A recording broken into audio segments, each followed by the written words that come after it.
This video is going to be about how to keep your research organized in Noodletools.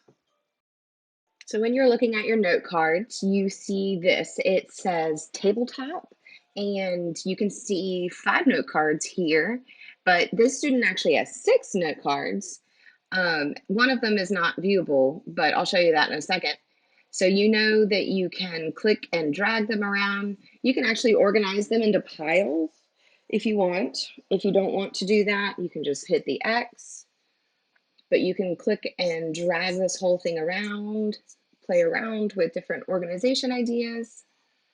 And now we can go and find that other little note card.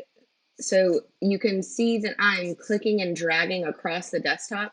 It's kind of like a note card fell off onto the floor. And I'm just clicking it and I'm dragging it over here with the others. By the way, I'm on an iPad right now. You can do this on either an iPad or a computer. If you don't like that view, you can click detail, which is what I popped into, and it looks a little bit more like an outline, and you can kind of scroll through your information like I'm doing here. So know that these can be customized and they're helpful tools as you add more and more research to your project.